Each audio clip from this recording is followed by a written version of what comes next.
बापू की आत्मकथा सत्य के प्रयोग के पिछले अध्याय में आपने सुना कि गांधी जी फिनिक्स में ही रहकर काम करना चाहते थे, परंतु जोहानिसबर्ग के कर्तव्य उन्हें पुकार रहे थे। आखिरकार गांधी जी जोहानिसबर्ग पहुंचे और मिस्टर पोलाक से उनकी भेंट की गई पुस्तक के प्रभाव के बारे में बात की। मिस्टर पोलाक फिनिक्स जाने के लिए प्रेरित हुए और वहां पहुंचकर अपनी सादगी से उन्होंने सबको बड़ी आसानी से अपना भी लिया। इसी बीच मिस्टर रीच के उपलब्ध न हो सकने के कारण गांधी जी ने मिस्टर पोलाक को दोबारा जोहानिसबर्ग बुलाया। इसी कड़ी में आइए सुनते हैं महात्मा गांधी की आत्मकथा सत्य के प्रयोग से अध्याय जाको राखे साइयां। अब जल्दी ही हिंदुस्तान जाने की अथवा वहां जाकर स्थिर होने की आशा मैंने छोड़ दी थी। मैं तो पत्नी को 1 साल का आश्वासन देकर वापस दक्षिण अफ्रीका आया था। 7 तो बीत गया, पर मेरे वापस लौटने की संभावना दूर चली गई। इसलिए मैंने बच्चों को बुला लेने का निश्चय किया। बच्चे आए, उनमें मेरा तीसरा लड़का रामदास भी था। रास्ते में वो स्टीमर के कप्तान से खूब हिल मिल गया था और कप्तान के साथ खेलते खेलते उसका हाथ टूट गया था। कप्तान ने उसकी सार संभाल की थी, डॉक्टर ने हड्डी बैठा दी थी। जब वो जोहानिसबर्ग पहुंचा तो उसका हाथ लकड़ी की पट्टियों के बीच बंधा हुआ और रूमाल की गलपट्टी में लटका हुआ था। स्टीमर के डॉक्टर की सलाह थी कि घाव को किसी डॉक्टर से साफ कराकर पट्टी बंधवा ली जाए, पर मेरा यह समय तो धड़ल्ले के साथ मिट्टी के प्रयोग करने का था। मेरे जिन मुवक्किलों को मेरी नीम हकीमी पर भरोसा था, उनसे भी मैं मिट्टी और पानी के प्रयोग कराता था। तब रामदास के लिए और क्या होता। रामदास की उम्र 8 साल की थी।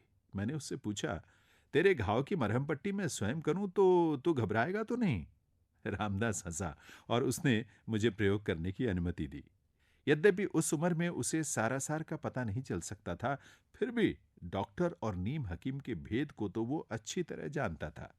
लेकिन उसे मेरे प्रयोगों की जानकारी थी और मुझ पर विश्वास था, इसलिए वो निर्भय रहा। कांपते कांपते मैंने उसकी पट्टी खोली, घाव को साफ किया और साफ मिट्टी की पुलटिस रखकर पट्टी को पहले ही की तरह बांध दिया। इस प्रकार मैं खुद ही रोज घाव को धोता था और उस पर मिट्टी बांधता था। कोई 1 महीने में घाव बिल्कुल भर गया। किसी दिन कोई विघ्न उत्पन्न न हुआ और घाव दिन ब दिन भरता गया। स्टीमर के डॉक्टर ने कहलवाया था कि डॉक्टर पट्टी से भी घाव भरने में इतना समय तो लग ही जाएगा। इस प्रकार इन घरेलू उपचारों के प्रति मेरा विश्वास और इन पर अमल करने की मेरी हिम्मत बढ़ गई।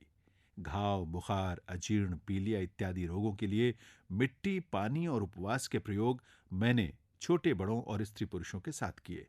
उनमें से वे अधिकतर सफल हुए।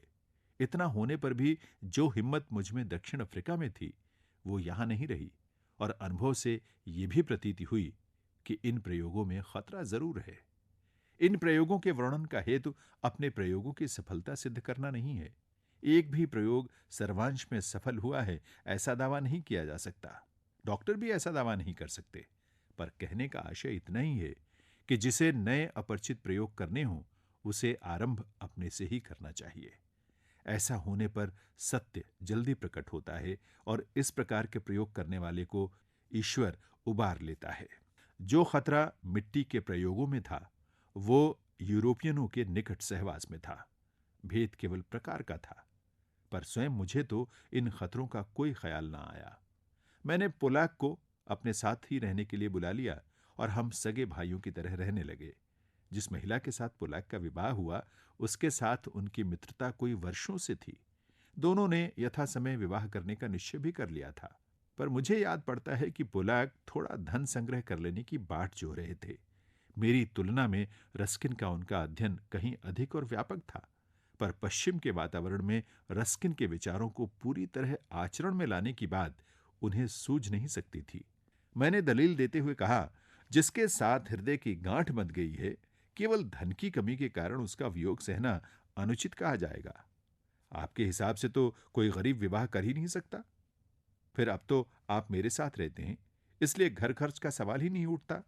मैं यही ठीक समझता हूं कि आप जल्दी अपना विवाह कर लें। मुझे पोलाक के साथ कभी दूसरी बार दलील करनी न पड़ती थी। उन्होंने मेरी दलील तुरंत मान ली।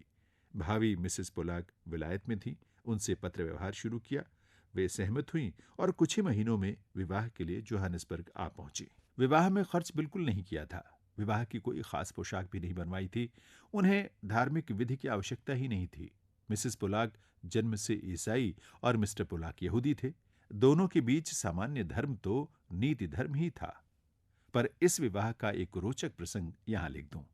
ट्रांसवाल में गोरों के विवाह की रजिस्ट्री करने वाला अधिकारी काले आदमी की रजिस्ट्री नहीं करता था। इस विवाह का शहबाला मैं था।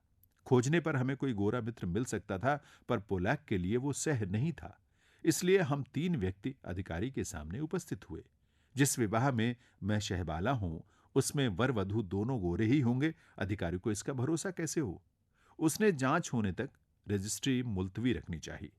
उसके बाद का दिन नए साल का होने से सार्वजनिक छुट्टी का दिन था। ब्याह के पवित्र निश्चय से निकले हुए स्त्री पुरुष के विवाह की रजिस्ट्री का दिन बदला जाए, ये सबको असह्य प्रतीत हुआ। मैं मुख्य न्यायाधीश को पहचानता था। वे इस विभाग के उच्चाधिकारी थे। मैं इस जोड़े को लेकर उनके सामने उपस्थित हुआ। वे हंसे और उन्होंने मुझे चिट्ठी लिख दी। इस तरह विवाह की रजिस्ट्री हो गई। आज तक न्यूनाधिक ही सही, परंतु जाने पहचाने गोरे पुरुष मेरे साथ रहे थे। अब एक अपरिचित अंग्रेज महिला ने कुटुंब में प्रवेश किया। स्वयं मुझे तो याद नहीं पड़ता कि इस कारण परिवार में कभी कोई कलह हुआ हो, किंतु जहां अनेक जातियों के और अनेक स्वभावों के हिंदुस्तानी आते जाते थे और जहां मेरी पत्नी को अभी तक ऐसे अनुभव कम ही थे, वहां दोनों के बीच कभी उद्वेग के अवसर जितने आते हैं, उनसे अधिक अवसर तो इस विजातीय परिवार में नहीं ही आए। बल्कि जिनका मुझे स्मरण है, वे अवसर भी नगण्य ही कहे जाएंगे। सजातीय और विजातीय की भावनाएं हमारे मन की तरंगे हैं। वास्तव में हम सब एक ही परिवार हैं। वेस्ट का ब्याह भी यहीं संपन्न कर लूं। जीवन के इस काल तक ब्रह्मचर्य विषयक मेरे विचार परिपक्व नहीं हुए थे। इसलिए कुंवारे मित्रों का विवाह करा देना मेरा धंधा बन गया था। जब वेस्ट के लिए अपने माता पिता के पास जाने का समय आया, तो मैंने उन्हें सलाह दी, जहां तक बन सके वे अपना ब्याह करके ही लौटें। फिनिक्स हम सब का घर बन गया था और हम सब अपने को किसान मान बैठे थे। इस कारण विवाह अथवा वंश वृद्धि हमारे लिए भय का विषय न था। वेस्ट लेस्टर की एक सुंदर कुमारिका को ब्याह कर लाए। इस बहन का परिवार लेस्टर में जूतों का बड़ा व्यवसाय चलता था, उसमें काम करता था। मिसेज वेस्ट ने भी थोड़ा समय जूतों के कारखानों में बिताया था। उससे मैंने सुंदर कहा, क्योंकि मैं उसके गुणों का पुजारी हूं और सच्चा सौंदर्य तो गुण में ही होता है। वेस्ट अपनी सास को भी अपने साथ लाए थे। वो भली बुढ़िया अभिजीवित है। अपने उद्यम और हंसमुख स्वभाव से वो हम सबको सदा शर्मिंदा किया करती थीं। जिस तरह मैंने इन गोरे मित्रों के ब्याह करवाए, उसी तरह मैंने हिंदुस्तानी मित्रों को प्रोत्साहित किया कि वे अपने परिवारों को बुला लें। इसके कारण फिनिक्स एक छोटा सा गांव बन गया और वहां 5-7 भारतीय परिवार बसकर बढ़ने लगे।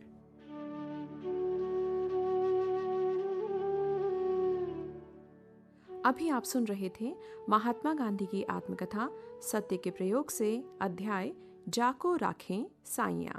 वाचन स्वर था जैनेन्द्र सिंह का। प्रस्तुतकर्ता निशा भारद्वाज।